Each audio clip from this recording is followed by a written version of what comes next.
Assalamualaikum warahmatullahi wabarakatuh. Yang saya hormati Bapak Sugi selaku dosen mata kuliah Mekanika Fluida. Di sini saya ingin melanjutkan jawaban UTS nomor 1. Sebelumnya perkenalkan nama saya Putri Maulida Devika Rahma dengan NIM 082111333018. Saya akan share screen terlebih dahulu.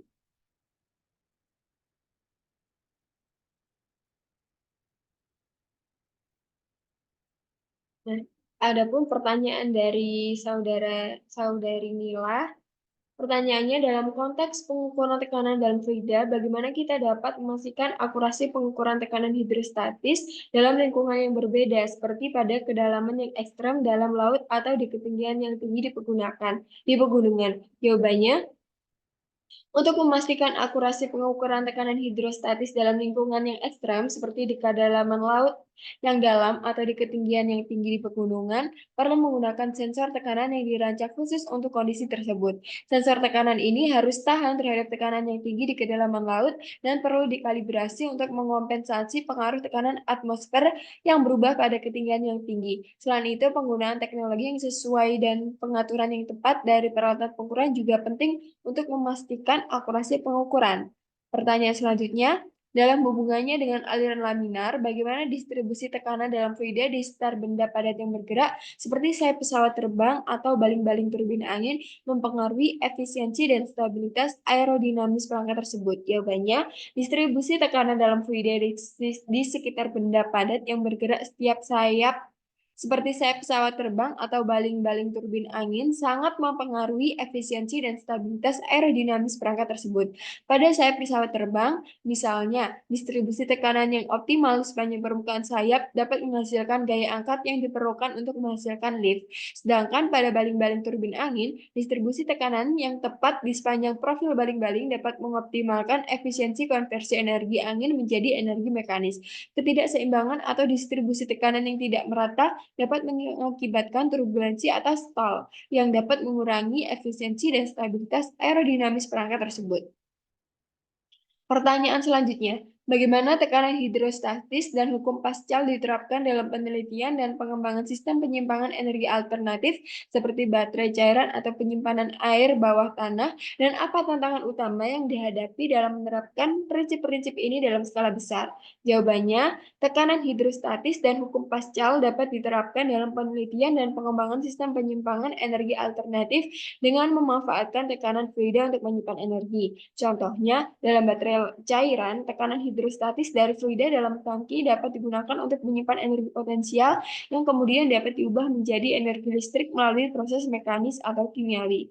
Tantangan utama dalam menerapkan prinsip-prinsip ini dalam skala besar termasuk manajemen tekanan yang kompleks, desain tangki yang tahan terhadap tekanan tinggi, dan keamanan operasional sistem penyimpangan energi tersebut.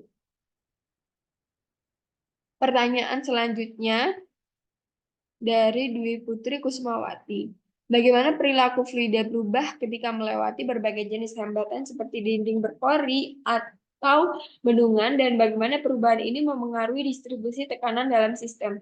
Jawabannya, ketika fluida melewati berbagai jenis hambatan seperti dinding berpori atau bendungan, terjadi fenomena perubahan aliran yang kompleks. Dinding berpori dapat menghasilkan efek filtrasi atau penyerapan fluida yang dapat mengubah distribusi kecepatan dan tekanan aliran. Di sisi lain, bendungan dapat menyebabkan peningkatan tekanan hidrostatis di belakangnya dan mengubah distribusi tekanan dalam sistem secara keseluruhan. Perubahan ini dapat mempengaruhi performa sistem secara signifikan, terutama dalam hal efisiensi dan stabilitas aliran. Selanjutnya, bagaimana prinsip-prinsip tekanan hidrostatis berlaku dalam sistem yang terdiri dari berbagai fase fluida, seperti campuran air dan minyak dalam sebuah tangki? Prinsip tekanan hidrostatis berlaku dalam sistem yang terdiri dari beberapa fase fluida seperti campuran air dan minyak dalam sebuah tangki, dengan prinsip bahwa tekanan hidrostatis di suatu titik dalam fluida secara langsung tergantung pada kedalaman fluida di atasnya. Dalam kasus campuran air dan minyak, tekanan hidrostatis akan bervariasi tergantung pada kepadatan relatif dari masing-masing fase fluida. Bagian atas campuran yang lebih ringan akan memiliki tekanan hidrostatis yang lebih rendah dibandingkan dengan bagian bawah campuran yang lebih berat. Pertanyaan selanjutnya, apa saja faktor-faktor yang perlu dipertimbangkan dalam merancang instrumen pengukuran tekanan yang akurat dan andal untuk aplikasi semacam ini, dan bagaimana keakuratan dan ketepatannya dipengaruhi oleh parameter seperti kerapatan fluida, suhu, dan kecepatan aliran? Jawabannya, dalam merancang instrumen pengukuran tekanan yang akurat dan andal, perlu dipertimbangkan faktor-faktor seperti sensitivitas sensor, rentang pengukuran, stabilitas, dan akurasi. Pengaruh parameter seperti kepadatan fluida, suhu, dan kecepatan aliran dapat mempengaruhi kinerja instrumen tersebut. Misalnya, perubahan suhu dapat mengakibatkan perubahan densitas fluida dan lain-lain.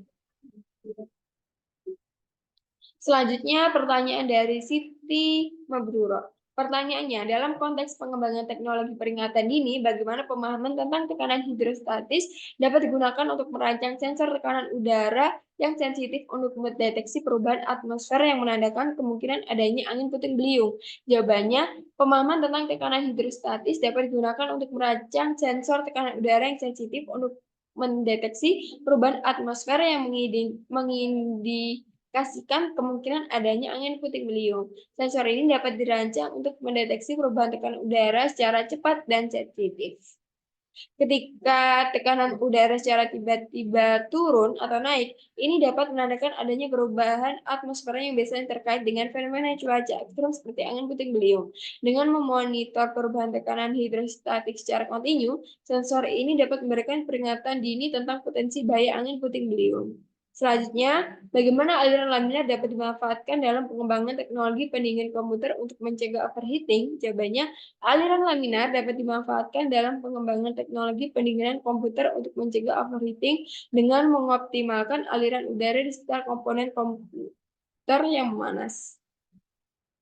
Dengan merancang saluran udara yang menghasilkan aliran laminar, udara dingin dapat mengalir secara efisien di sekitar komponen yang memanas, membawa panas menjauh dari komponen tersebut. Ini membantu mencegah penumpukan panas yang dapat menyebabkan overheating dan kerusakan pada komputer. Pertanyaan selanjutnya, dapatkah hukum Pascal dikomunikasikan dengan prinsip Bernoulli? Kalau bisa, dapatkah kamu menjelaskan bagaimana tersebut terjadi untuk menjelaskan aliran fluida dalam berbagai situasi? Jawabannya, ya, hukum Pascal dan prinsip Bernoulli dapat dikombinasikan untuk menjelaskan aliran fluida dalam berbagai situasi. Misalnya, dalam aliran fluida melalui pipa yang menyempit, hukum Pascal menyatakan bahwa tekanan fluida akan meningkat ketika kecepatan aliran meningkat, sedangkan prinsip Bernoulli menyatakan bahwa tekanan fluida akan berkurang saat kecepatan aliran meningkat. Selanjutnya dari Qurratul Aini.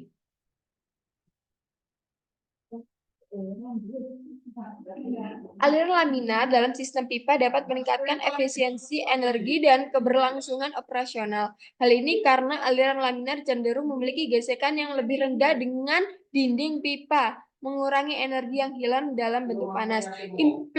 Implikasinya adalah penghematan energi dan pengurangan kerusakan pada sistem pipa. Dalam pengukuran tekanan fluida, prinsip-prinsip mekanika fluida digunakan untuk mengkompensasi efek viskositas fluida dengan menghasilkan hasil yang akurat dan dapat diandalkan. Ini dilakukan dengan mempertimbangkan karakteristik aliran fluida seperti profil kecepatan dan distribusi tekanan sepanjang jalur pengukuran.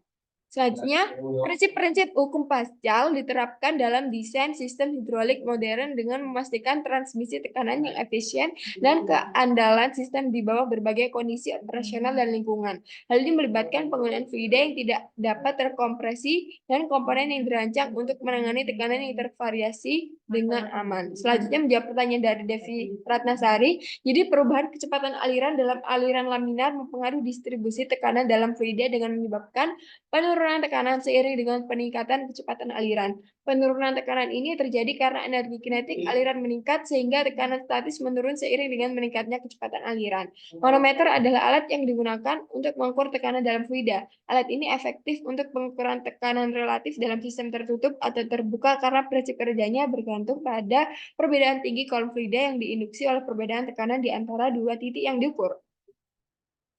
Selanjutnya, penerapan hukum Pascal dalam konteks tekanan hidrostatis membantu kita memahami distribusi tekanan dalam fluida yang diam di bawah tekanan gravitasi dengan menyatakan bahwa tekanan dalam fluida stasioner akan sama di semua titik pada keadaan yang sama tanpa memperhatikan luas atau bentuk wadahnya. Jadi selanjutnya saya akan menjawab pertanyaan dari kelompok 4, ada Dias. Ini pertanyaannya, dan berikut adalah jawabannya. Aplikabilitas hukum Hooke untuk fluida terbatas pada fluida yang memiliki sifat elastisitas yang cukup, seperti cairan viskoelastis, namun pada fluida Newtonian yang tidak elastik, model ini tidak memadai. Yang kedua, aliran laminar dapat meningkatkan efisiensi sistem fluida dengan mengurangi energi yang terbuang akibat gesekan. Transisi dari aliran laminar ke turbulen dapat mengurangi efisiensi sistem. Selanjutnya, persamaan aliran Hagen-Poiseuille biasanya tidak relevan dalam situasi aliran non-Newtonian atau pada skala mikrofluida karena tidak mempertimbangkan efek viskositas yang kompleks dan variasi parameter. Selanjutnya, pertanyaan dari Henry Setio, bagaimana besar kecilnya viskositas dapat berpengaruh pada gaya gesek suatu fluida berdasar hukum Hooke untuk fluida? Jika sayap pesawat komersial dibuatkan desain aerodinamis yang bagus agar terjadi aliran laminar fluida, mengapa sambungan sayap dan badan pesawat dibuat agak longgar? Bukankah hal tersebut malah membuat getaran? Selanjutnya, apakah percepatan gravitasi mempunyai peran pada persamaan Hagen-Poiseuille? Jawabannya adalah besar kecilnya viskositas dapat mempengaruhi gaya gesek fluida berdasarkan hukum Hooke untuk fluida, di mana viskositas yang lebih tinggi akan menghasilkan gaya gesek yang lebih besar. Sambungan yang agak longgar antara sayap dan badan pesawat bertujuan untuk mengurangi hambatan aliran dan menghindari terjadinya turbulensi yang dapat meningkatkan efisiensi aerodinamis. Percepatan gravitasi tidak mempengaruhi persamaan Hagen-Poiseuille karena persamaan tersebut didasarkan pada teori aliran steady dan incomprehensible di mana gravitasi diabaikan. Pertanyaan dari Putri Malida, bagaimana penerapan hukum Hooke untuk fluida pada desain kapal selam dapat meningkatkan kemampuan bermanuver dan kestabilan dalam beroperasi di bawah air? Bagaimana aplikasi aliran laminar dalam teknologi produksi semikonduktor dapat meningkatkan kualitas dan keandalan perangkat elektronik yang dihasilkan, dan bagaimana pelaran aliran Hagen-Poiseuille digunakan dalam sistem penghantar infus medis untuk memastikan pengiriman cairan yang tepat dan aman ke pasien. Jadi penerapan hukum Hooke untuk fluida dalam desain kapal selam dapat meningkatkan kemampuan bermanuver dan kestabilan dengan memperhitungkan elastisitas fluida dalam menghadapi gaya-gaya eksternal. Aliran laminar dalam teknologi produksi semikonduktor dapat meningkatkan kualitas dan keandalan perangkat elektronik dengan meminimalkan kontaminasi dan cacat produksi. Persamaan aliran Hagen-Poiseuille digunakan dalam desain sistem pengantar infus medis untuk memastikan pengiriman cairan yang tepat dan aman ke pasien dengan memperhitungkan distribusi tekanan dalam pipa. Selanjutnya pertanyaan dari Adifa, berikut ini pertanyaannya, langsung saja ke jawabannya. Model hukum Hooke lebih sesuai untuk fluida viskoelastis daripada fluida Newtonian. Model lain seperti model Maxwell atau model Kelvin-Voigt dapat lebih cocok untuk menjelaskan perilaku elastisitas fluida. Aliran laminar dapat meningkatkan transfer panas dan massa dalam suatu sistem dengan mengurangi turbulensi yang dapat mengganggu proses transfer. Aliran laminar lebih diinginkan dalam aplikasi seperti pembekuan makanan atau pengolahan kertas. Konsekuensi fisik dari setiap parameter dalam persamaan aliran Hagen-Poiseuille adalah mempengaruhi laju aliran fluida melalui pipa di mana jari-jari tabung, perbedaan tekanan, panjang tabung, dan viskositas fluida berkontribusi terhadap distribusi tekanan yang dihasilkan.